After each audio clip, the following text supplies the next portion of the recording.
You're listening to Ecto Portal, a journey into the unknown with Anthony Anderson and Verna Wilson.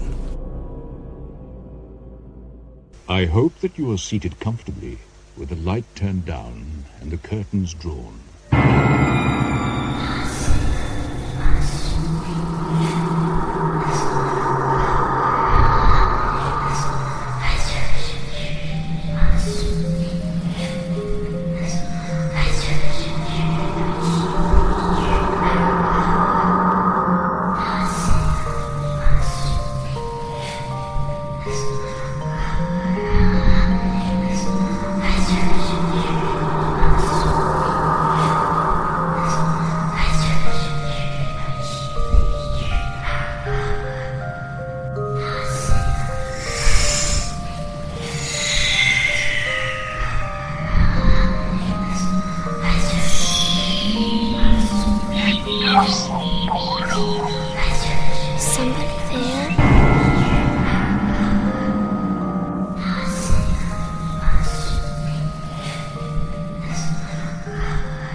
Hello, welcome back once again to another journey into the unexplored, the unexplained Ecto Portal. I'm Anthony Anderson, your host, and stepping into the portal with me this week again is... Verna Wilson. Hi, everybody.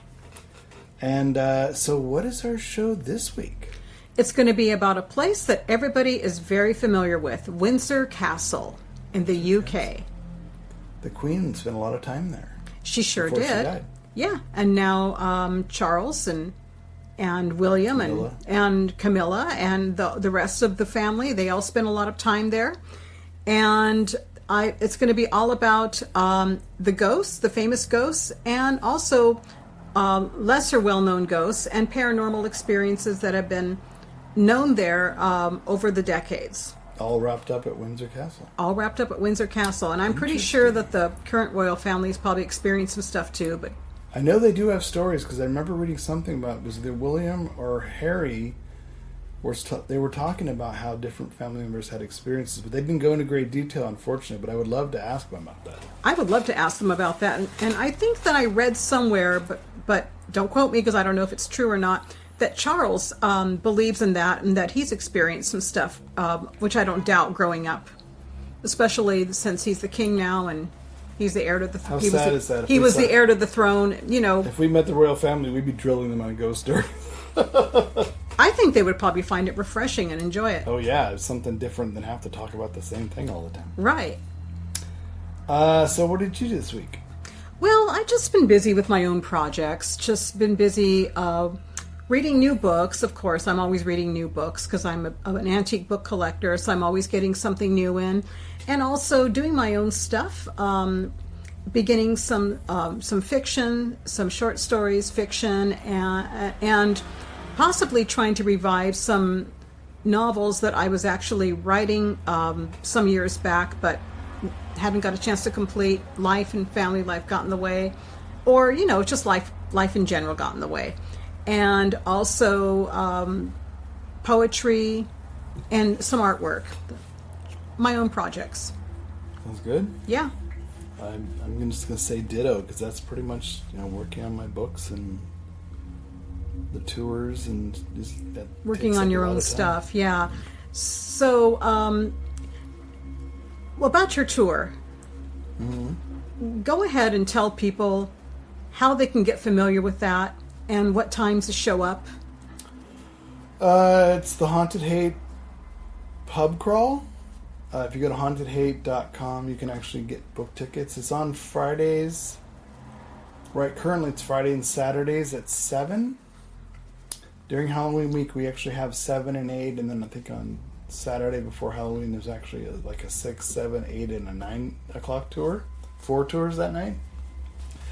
We just visit different haunted pubs in the neighborhood, give you the ghost stories.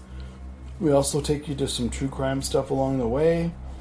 So it's a night of spirits and spirits, but we share, we uncover our stories that we've done the research for. We have a lot of personal experience with these places. It isn't just, let's pull this stuff out of the newspaper. It's no, we've investigated some of them.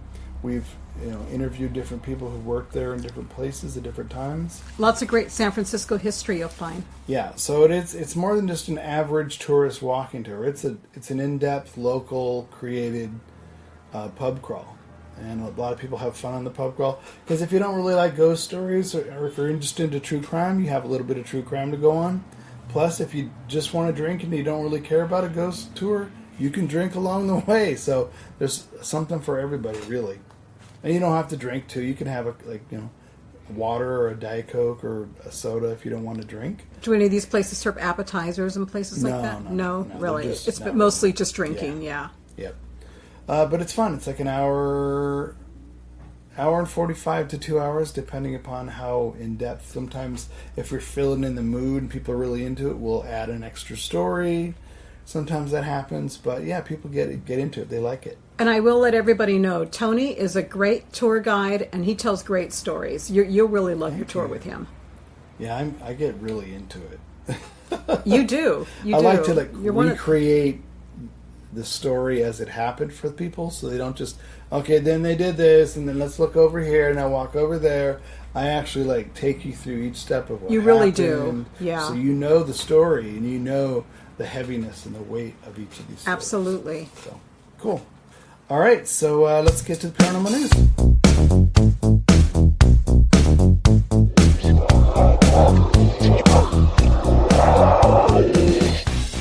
And welcome back to the paranormal news. I'm going to start things off with our cryptid story, since we've been having that lately. It's a series of unsettling animal deaths spark a chupacabra fear in Mexican town. Different animal deaths left residents on edge when they're wondering if the infamous chupacabra could be to blame. Approximately 10 days ago, in the community of Tambola, a farmer discovered that one of his livestock had been slain by a mysterious predator.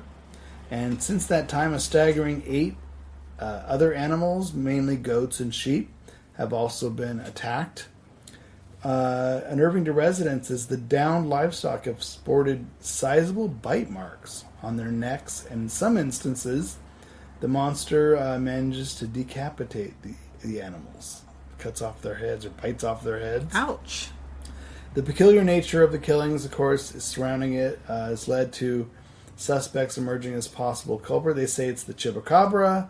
A resident of the neighboring town indicating that we're all on alert as a result of the series of slayings. It's not the first time that a spat of unexplained animal deaths left people concerned in the area. Over the last few years, there's been notorious goat sucker was frequently mentioned as a predator back as well.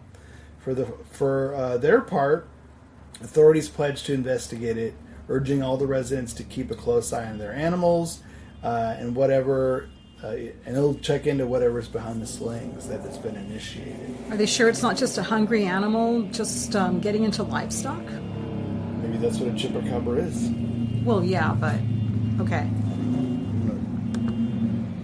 I'm gonna pause because of this fucking The motorcycle. car alarm. Yeah, the motorcycle. Hear that car alarm? Oh, the car alarm too, yeah. Where's the car alarm? Shut that car off. There you go. Ready? Yeah, I'm ready. So who knows what it was? I mean, Chupacabra's been around for quite a while now. That cryptid's been around since I think the late 70s. I have heard the name. Yeah. So I don't know. Mexico seems to be its point of origin, but has been seen in the U.S. So who's to say on ranchers? But if they always say they're small, so how could it the fact that it could bite off heads of goats?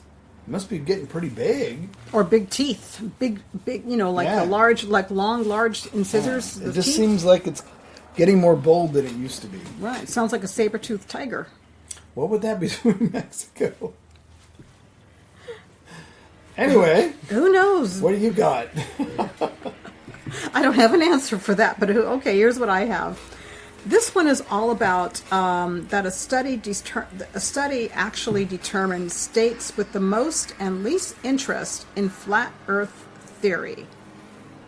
So I don't know anybody personally who's interested in flat Earth theory, but we've been wanting to get somebody on the show who believes in that. Yep. And I'm just curious what their what their theory is on that. Yeah. So anyway, it's a new study. It's been determined which American states are the most and least interested in the infamous flat Earth theory, and it's produced by the gambling website Bet Kentucky. So the project looked at how frequently people in each of the 50 states Googled various terms associated with the conspiracy theory over the course of a year.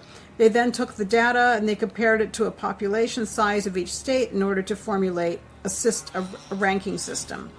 So they said earning the honor of being the state most curious about the flat Earth theory was Alaska, which boasted 314 Google searches for every 10,000 people. And the other top 5 were Colorado, Wyoming, Washington, and Hawaii. As for the states with the least amount of interest in flat Earth, the flat Earth theory, New Jersey took the title with the mere 178 searches for every 10,000 residents. And similar states, which also comprised of the bottom 5, were Mississippi, Kansas, Wisconsin, and Virginia. So, man, I guess in Alaska, when you're in the middle of nowhere by yourself, you had no time on your hands. You're like, I want to see if the Earth's flat. Let me look it up on the internet. Alaska, and then heavily wooded states like Colorado and Wyoming, and see people who have lots of space between themselves. But Washington and Hawaii, I mean, well, Hawaii, you know, they've been interested in nature stuff and science stuff in Hawaii because they do a lot of studies over there. But I gotta say though, Hawaii's kind of funny if you think about it, because the entire reason Hawaii exists is volcanic eruption. Right. And then it creates new plateaus. And it's not very flat and it's not very round. It's like, oh, the Earth's flat. Well, then why are you having all these islands pop up out of nowhere? But why would Washington be a state that's one of the top 5? Oh, that's why I don't live there. Because they got too much time on their hand and they believe too much crap. Okay. That works. Yeah. Well, it's raining a lot, so they're indoors a lot, so they can do a lot of these. Okay, that works too. I mean, as far as flat Earth theory, of course, I don't believe in it. Of course not. No, but it's ridiculous. It's ridiculous. But if somebody wants to come on and talk about it, I'll be neutral and I'll be very respectful. Yeah, I would love to hear what they have I'd like to hear about it. Yeah. You know. We always like to give people a voice. Absolutely. Yeah. All right. So, yeah, that's it. That's it. All right, folks. That's the paranormal news.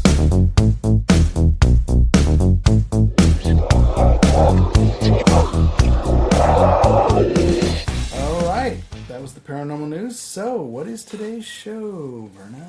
It's going to be all about Windsor Castle, which is a very familiar sight to people who live in that area, and familiar to the royal family who look at it as home. Mm-hmm. And, of course, it's been around for a long time, since it stood since 1070. That's a long time. Yeah, it's a long time. It was built by William the Conqueror, and it's been remodeled quite a few times. They had a fire too, didn't they? They did. After 2 years ago, it was remodeled mostly after the fire in 1992.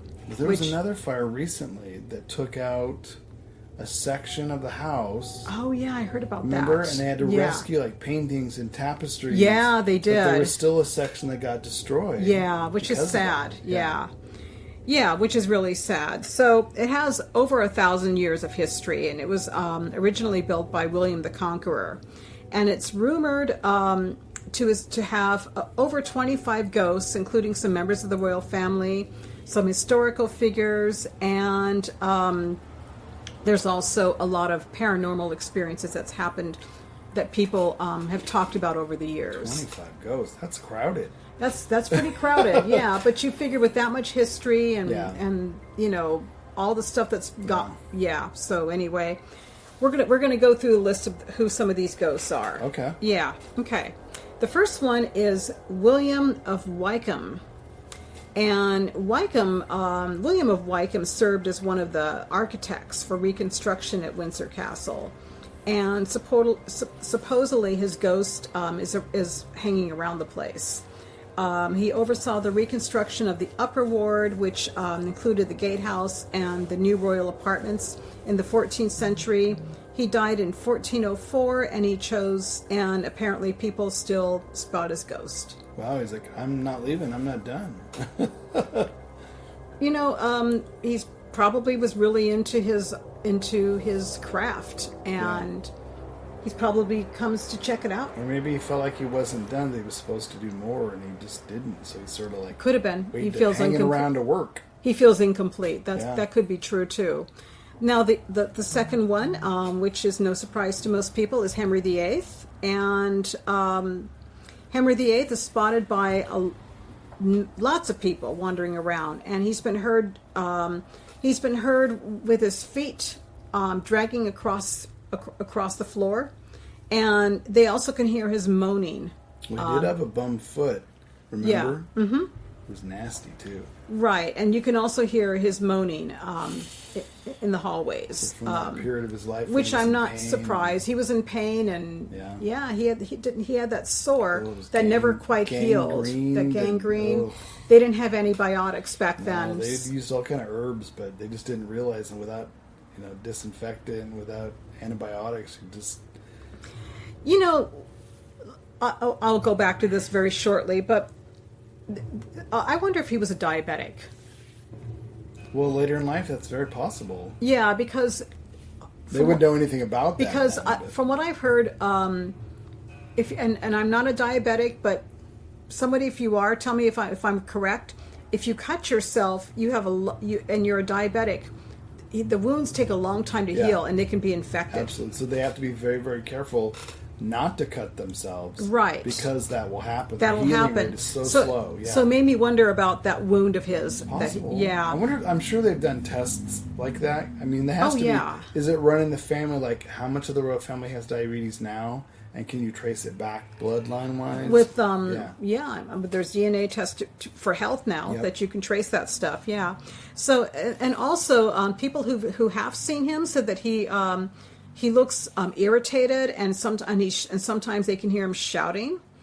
So that doesn't surprise me either. So if you're not feeling well and you're still, and also if you've had a lot of pressure on you, well, it's understandable. Now the other ghost is his ex-wife, Anne Boleyn. And of course, they said that she's seen by a lot of people in a window of the Dean's Cloister, and she's seen crying by the window. Interesting. Which I'm not surprised, because the emotions she's experienced. Not surprised if those emotions were heavy enough to stay around. I mean, it's rampant. Yeah, it's rampant. Yeah. Oh my God, you gave birth to a daughter, or which we're going to talk about now. Just kept failing. People have seen her daughter too. Yeah. And she's been seen floating around the Royal Library and into another room, which I'm not surprised, because Elizabeth was an intellect, and she really treasured her books and her reading. Yeah. And they say that she actually, before she appears, you can hear the sound of her heels on the floor. Interesting. Yeah. And George III and Edward the Seventh claims to have seen her in a black gown, which she was in the habit of wearing. Yeah. And George the Sixth said that he saw her on eight nights in a row when the Second World War was starting. So you have other royal family members seeing the ghosts of former royal family members. Yeah. That's interesting. And it's interesting that he saw her 8 nights in a row right before World War II was starting, because she was very, dedicated to her country. Yeah. And she probably sensed that something was in the horizon. Or really wanted to know what was going on. Right, exactly. And also, Charles I has been seen, and he's been seen by a lot of witnesses in a canon's house, and what's called the canon's house, which is within the castle. And also George III has been seen, and he's been seen by a lot of people peeking from a window in the room where he stayed on a regular basis when he was taken there after he had mental illness episodes. Interesting. Yeah. So, and also Queen Victoria is seen there. That doesn't surprise me at all. So, did she? Huh? I know she resided. She must have gone between them. But I know she resided at Buckingham Palace because she really put a lot of work renovating into Buckingham Palace. But I guess she must have lived at Windsor Castle. She must have spent different seasons, maybe at different places. Right. Well, apparently, Edward the Eighth was stopped by stopped by her spirit. He saw the spirit of his great grandmother. Wow. And his fiance Wallis Simpson, she had some ideas to renovate the castle. She wanted to. One of the ideas was to remove trees that were planted by Queen Victoria and Prince Albert, and they didn't. They ended up not removing them. They're still there, but the workers were apparently frightened by the spirit of Queen Victoria waving her arms, and they heard her voice. Leave my trees alone. Yeah, they heard her voice. They heard her voice. Telling them not to. They just heard the sound of her voice, like it was yelling or That's interesting. or moaning or yelling. So that's an interesting. I believe she would, because Queen Victoria, I heard, was very. I don't want to say controlling, but when she didn't like something, I heard she really. Yeah. Anyway.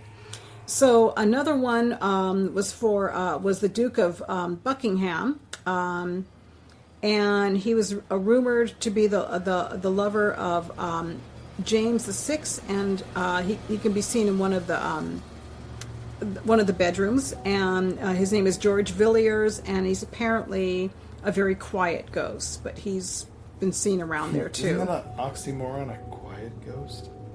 Well, in other words, he doesn't make a lot of, I guess, I know, considering but the other, I know it is an oxymoron, but he's been, I guess if you're seen, but you don't really make yourself, You don't bang things around or move who things.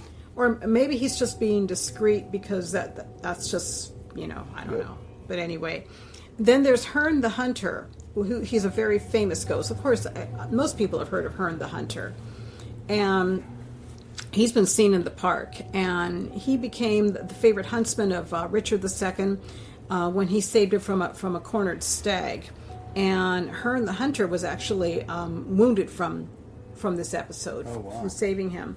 So the rumor was that he was healed through witchcraft, which was probably herbcraft, really. Yeah. And it involved tying the stag's antlers to his head, which I don't know what that would have done. It sounds very ritualistic. This sounds ritualistic to me, like too. Power, you're taking the power away from the animal. Or the old, to heal. or it's the old archetype with the green man, or the hunter, But I'm thinking if the animal damaged you to save you from dying, you're taking the energy from the animal, its antlers, its most prized possession. Right, that's a very good theory, yeah. So anyway, his friendship with Richard II and his skills around him as a hunter made people around him very jealous. So apparently he was framed for theft, and he hung himself on a tree, which is now known as Herne's Oak in Home Park, which I think is very sad. Wow. Yeah. Well, that would explain why he's still hanging around the park too, then. Right, and I think, and he's been popularized in the Merry Wives of Windsor, Shakespeare's play, where he plays as a Windsor forest keeper who haunts a particular oak tree at midnight in the winter and has stag horns. So, Yep. but interesting. Which all ties in. The stag all horns, ties it in. all ties in with the ritual and the. Right. Now here's some of the other sightings that's been known around Windsor. There's a little boy that's heard shouting, "I don't want to go riding today," in the deanery, and he's also rumored to be his footsteps go up and down in the same building, and also in the Norman Gate, which is near the Round Tower. He's been seen by children, but adults. Feel him. They hear him, but anyway, he's been Maybe seen. they tugs on their pants. Something like that. They felt him. They kid's felt him run by, against you, but yeah. but he's children see him, but the adults only have kind of felt him. Yeah. So anyway, and also in the kitchens, there's a ghost of a man and a horse, and they've been seen walking through a wall. And they said that the kitchen was once the stables, so understand why you would see a man and a horse. And also, the kitchen has the ghost of a little girl in blue who stands by a Christmas tree, and she's sometimes accompanied by a white lady. Wait, does the little girl ghost, does she bring the ghost to the Christmas tree with her? Or she's often seen by the Christmas tree? She's seen by a Christmas tree. I was thinking, does she bring that shit with her? Right. And they say she's in blue, and sometimes she's accompanied by a white lady. So Interesting. could be somebody visiting with her mama. I don't know. Yeah. And there's also a part of Windsor called the Long Walk, and it's haunted by the ghost of a young grenadier guard who shot himself while he was on duty in the 1920s, which is very sad. Yeah. Wow, there's a lot of suicides going on. I know. And then there's a tower called the Curfew Tower, and it's located near Thames Street, and it's filled with lots of footsteps. And on one occasion, you can feel the temperature drop. Get very cold, and sometimes the bells start to go off by themselves, start to swing back and forth. So they also noticed that in 1873, a visitor there at night noticed that some statues had been standing near St. George's Chapel, and they were of three standing figures dressed in black with the fourth figure crouching down. And the statue in the middle held a large sword and appeared to be preparing to strike the crouching figure with it. Mm-hmm. And the visitor mentioned the statues to a guard, but he didn't know anything about it. But there was no statues? And when the visitor returned to take another look, there were no statues. Oh. So it's like guards or something. Either that, or it was a former sculpture. You know what? It could have been a former sculpture. Of an attack. Well, it could be a former sculpture that was there, but no longer there because. But not that fast. Well, not that fast, but I've heard of people visiting us. Remember when we did that investigation at the Oddfellows when we were doing the tours? Mm-hmm. One of the tourists came up to me and told me that he visited an old graveyard where he saw a fountain, a beautiful fountain in the middle of the graveyard, and when he came back, the fountain was no longer there. So he came back at a different visit? No, he came back to the same spot evening, and it's almost like a pocket of time where you see. Right. It almost comes with the two women in Versailles. Uh-huh. Where they see, remember they looked back into the past, saw something and went back and it wasn't there. I bet you that's what happened with this. So it's similar here, where it's just very a quick moment from the past that the person sees, turn around and come back, it's gone. Because that moment is gone. Right. It's closed up or whatever. Yep. And that's all that's pretty much. That's a lot of ghosts. So no matter where you go in Windsor Castle, you're going to run into someone. Yeah. Can you imagine getting to investigate the whole place by yourself? That would be incredible. Like over a week, every night? I can almost bet that there are more sightings and there are more ghosts that people have seen that haven't even been reported or known. Why would the family's not going to talk about it? They're not going to talk about it. We're the royal family. We can't talk about such things. Right. And of course, unless we happen to be having a casual conversation with one of them, which I don't see that happening anytime soon, and we mention it, and they probably might enjoy talking about it, but... I could see Queen Elizabeth... She would have been cool. On her own by herself, whether it be Windsor Castle or Buckingham Palace. I'm sure she's had her own paranormal experiences, and even sightings or heard things. Oh, I'm sure. She keeps it probably to herself, maybe to the family, but she knows, like, these are not such things we talk about in public as the royal family. Yeah. But amongst ourselves, here's what happened. Because I know she's, I know she was a big fan of Twin Peaks, so I know she loves mystery and intrigue and stuff. So I bet you that kind of stuff was talked about. But it was also known, let's not go beyond this house. We don't want anybody to think we're crackpots. Right. They already don't want the royal family. Let's not make it go any easier.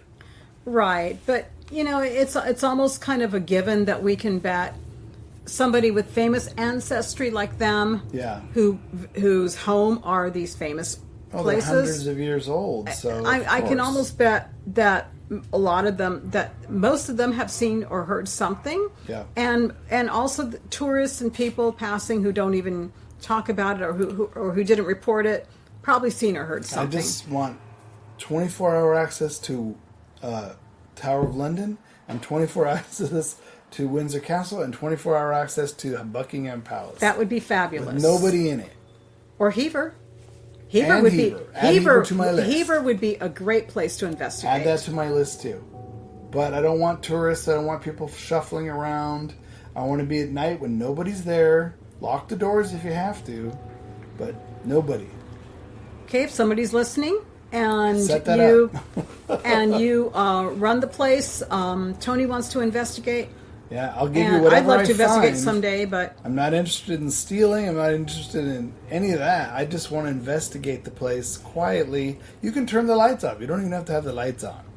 contact Tony Yep. through Ecto Portal That's right. if you have information about That's that. right. I would fly That over would there be- in a heartbeat. That would be fabulous. Yep. It'll never happen. But, it's a great idea. It's a great idea. Yeah. So right. that's it. Cool. Lots of ghosts this time, folks. Yeah, lots of ghosts, but it's fun to listen to, and it has some interesting historical significance. A lot of it.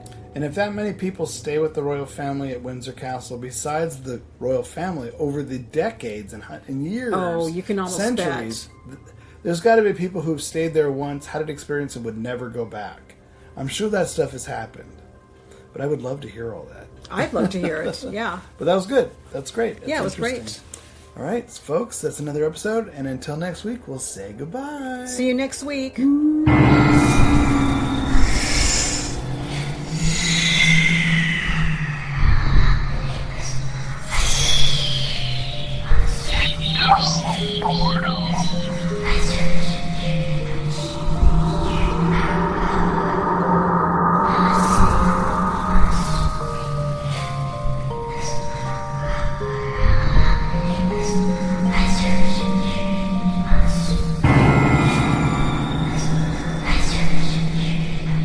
Royalty-free, copyright-free music by Kevin MacLeod and Ross Bugden. Be sure to visit us at www.ectoportal.com. Check out our archives on YouTube and head on over for new episodes to ectoportal.podbean.com.